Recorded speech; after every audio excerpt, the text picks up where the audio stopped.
وَاعْلَمُوا اور جان لو، معلوم کر لو، کیا چیز؟ کہ انما بے شک وہ جو، ما الذی کے معنوں میں یہاں استعمال ہو رہا ہے، وہ جو کیا غنم تم غنیمت حاصل کی تم نے، من شیئن کسی بھی چیز میں سے.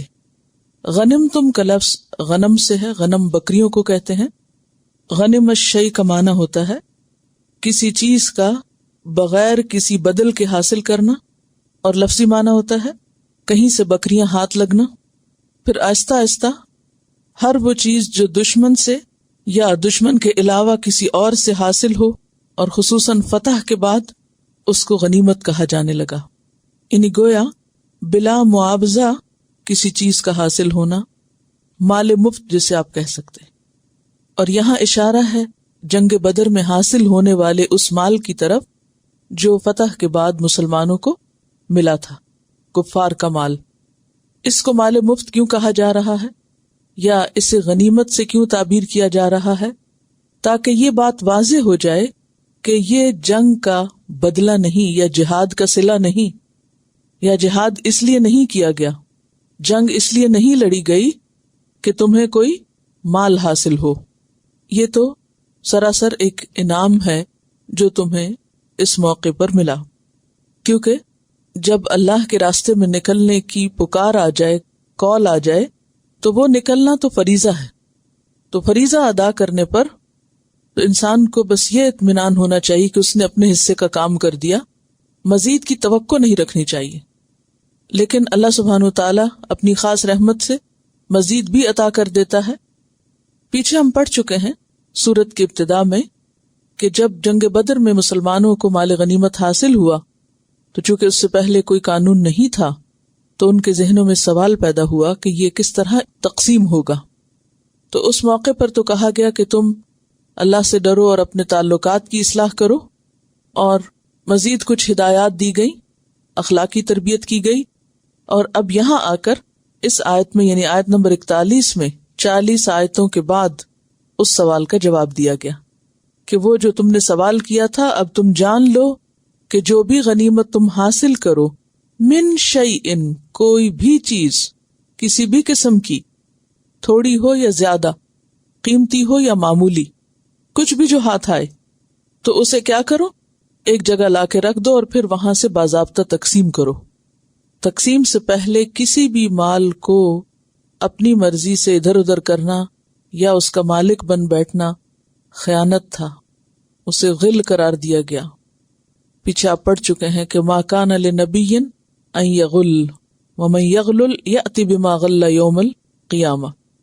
اب اس کو تقسیم کیسے کیا جائے گا؟ کہ اس کے 5 حصے کیے جائیں گے.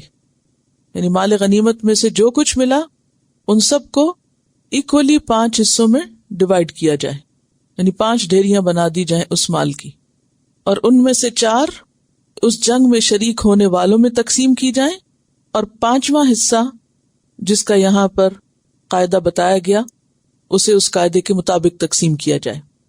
تو وہ 4 حصے مجاہدین میں بھی کس طرح تقسیم ہوں گے؟ جو لوگ پیدل یا پیادہ جنگ میں شریک ہوئے ہوں ان کو 1 حصہ، اور جو سوار ہوں ان کو 3 حصے، کیونکہ انہوں نے اپنی سواری بھی ساتھ لی. اور 5واں حصہ کس کے لیے؟ فَأَنَّ لِلَّهِ خُمُسَهُ، تو بے شک اللہ کے لیے ہے اس کا 5واں. یعنی اللہ تعالیٰ اسے جیسے چاہے تقسیم کرنے کا حکم دے، کیونکہ اللہ تعالیٰ کو تو مال نہیں چاہیے، تو اللہ کی طرف کیوں نسبت کی گئی کہ یہ تقسیم اللہ کے حکم کے مطابق ہوگی. وَلِلرَّسُولِ، اور رسول کے لیے، یعنی اللہ اور رسول اس میں فیصلہ کریں گے. اور وہ فیصلہ کس طرح ہوگا؟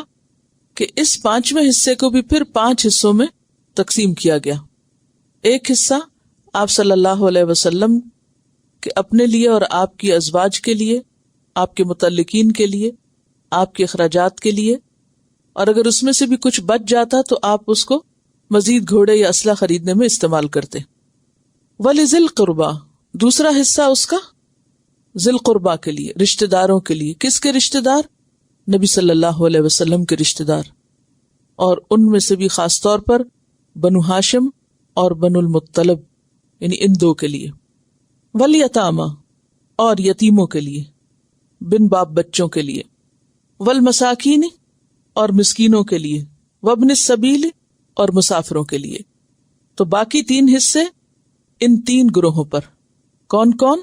یتامہ، مساکین اور ابن السبیل. اور اس طرح خمس تقسیم ہو گئی 5 حصوں میں. یعنی سارے مال کے کتنے حصے کیے جائیں گے؟ 5.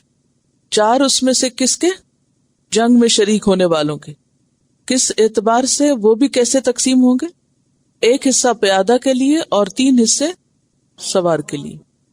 یعنی 1 اور 3 کی نسبت سے ان 4 ڈھیریوں کو مجاہدین میں تقسیم کر دیا جائے گا. 5واں حصہ جس کا یہاں ذکر کیا گیا، جسے خمس کہا جاتا ہے، اور یہ لفظ آپ نے عام طور پر بھی سنا ہوگا، یہ پھر کس طرح تقسیم ہوگا؟ 5 حصوں میں. اس میں سے 1 نبی صلی اللہ علیہ وسلم کے لیے اور آپ کے ازواج اور اہل بیت کے لیے. کس لیے؟ کیونکہ ان کا نان نفقہ آپ کے ذمہ تھا. عربوں کے ہاں یہ رواج تھا کہ جب مال غنیمت حاصل ہوتا انہیں، تو جو سردار ہوتا تھا اس کو 4تھا حصہ ملتا تھا، اس کو مرباع کہتے تھے. لیکن یہاں پر 5واں حصہ رکھا گیا، اور اس کو بھی پورے کا پورا پھر سردار کے لیے نہیں، بلکہ اس میں اوروں کے بھی حصے لگائے گئے. اور کون کون ہیں؟ رسول کے رشتہ دار اور یتامہ، مساکین اور مسافر. اب آپ دیکھیں کہ یہ تقسیم کتنی عدل پر مبنی ہے. اور اس مال میں صرف ان کو حصہ نہیں دیا گیا جنہوں نے کوئی جد و جہد کی یا کوشش کی، اگرچہ انہیں اپریشیٹ کیا گیا، دوسروں کے مقابلے میں انہیں زیادہ دیا گیا، لیکن سوسائٹی کے وہ افراد جو محتاج ہیں، مسکین ہیں، ضرورت مند ہیں، اور پھر اس کے علاوہ آپ صلی اللہ علیہ وسلم کے رشتہ دار اور خود آپ کے لیے، کیونکہ بہرحال آپ کی قربانیاں سب سے زیادہ تھیں.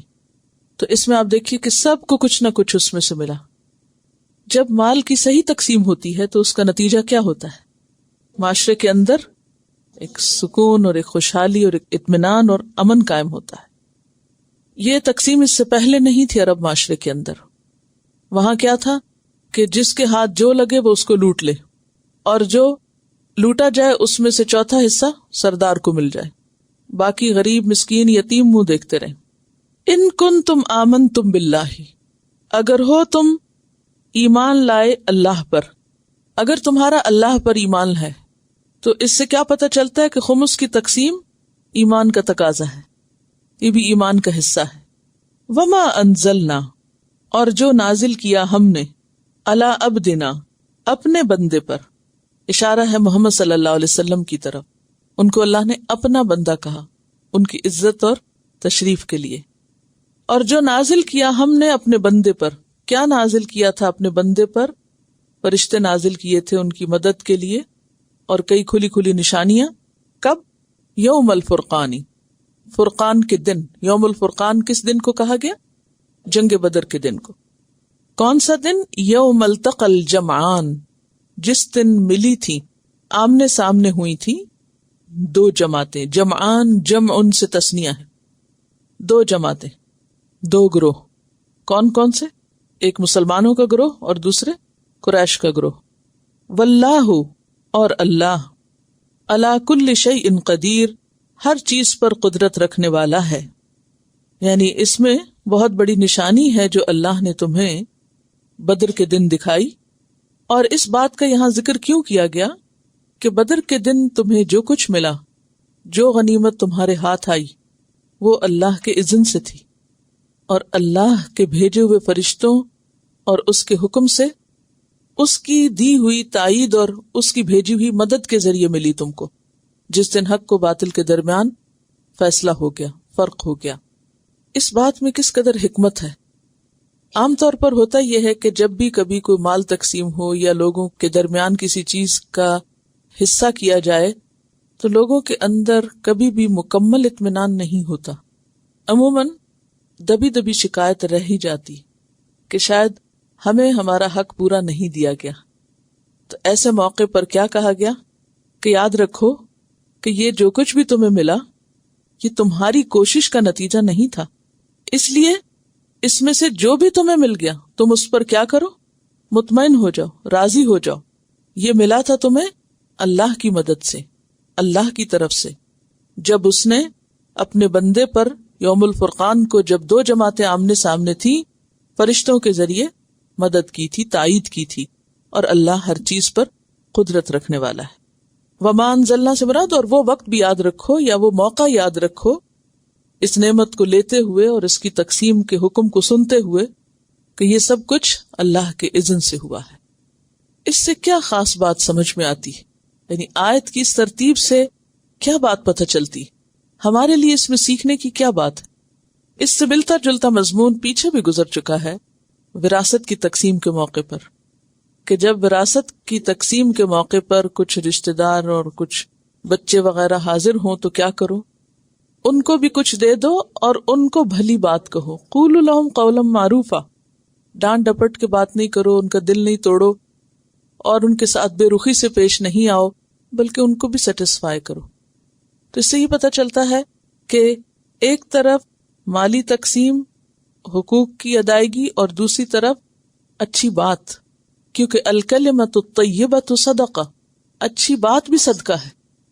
یعنی صدقہ صرف مال کا نہیں ہوتا، اچھی بات کا بھی ہوتا ہے، کیونکہ بعض اوقات انسانوں کے اندر نا انصافی کا یا ظلم کا یا محرومی کا جو احساس ہوتا ہے اس کو دور کرنا بھی ضروری ہوتا ہے، اور یہ چیز بھی معاشرے کے اندر خوبصورتی یا خوشحالی پیدا کرتی ہے۔ یعنی انسانوں کے درمیان جو باہمی تعلقات ہوتے ہیں وہ محض 2 اور 2 کے اصول پہ نہیں ہوتے کہ انسان یہ کہے کہ یہ تمہارا حصہ تھا، میں نے تمہیں دے دیا، اب تم جاؤ میرے سر سے اترو۔ ایسے نہیں معاملہ کیا جائے گا۔ آپ صلی اللہ علیہ وسلم ایک اور موقع پر تقسیم کرتے ہوئے کیا کہتے ہیں کہ یہ وہ ہے جو اللہ نے تمہیں دنیا میں دیا، اور جو اللہ نے آخرت میں تمہارے لیے رکھا وہ اس سے بہتر ہے۔ جہاں مال کی بات ہوئی، دنیاوی چیزوں کی بات ہوئی، وہاں ہمیشہ آخرت یا اس سے بہتر یا اس سے زیادہ اچھی چیز کی طرف بھی توجہ دلائی، تاکہ دنیا کی محبت اور حرص بندوں کے دلوں میں جگہ نہ پائے۔ ورنہ جب دنیا کی محبت دلوں میں گھر جاتی ہے تو انسان بلند مقاصد کے لیے کام نہیں کر سکتا۔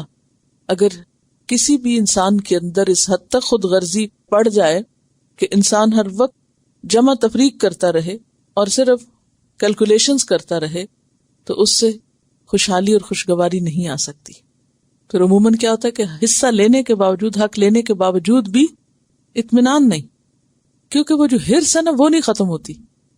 تو اسی طرح جب آپ بچوں کی تربیت کریں، مثلا گھر میں یا اپنے شاگردوں کی کریں یا کہیں بھی ایسے لین دین کے کوئی معاملے ہوں، تو ہمیشہ ساتھ کوئی بات ایسی ضرور کریں کہ جس سے اس تنگ دلی یا حرص کا ساتھ ساتھ خاتمہ ہو، کیونکہ احضرت الانفس الشح، دلوں میں وہ شح جو ہے وہ رکھ دی گئی ہے نا، یہ ہے ہمارے اندر، تو اس کا ساتھ ساتھ علاج ہونا ضروری ہے، ورنہ اگر یہ بڑھ جائے تو پھر انسان احسان نہیں کر سکتا۔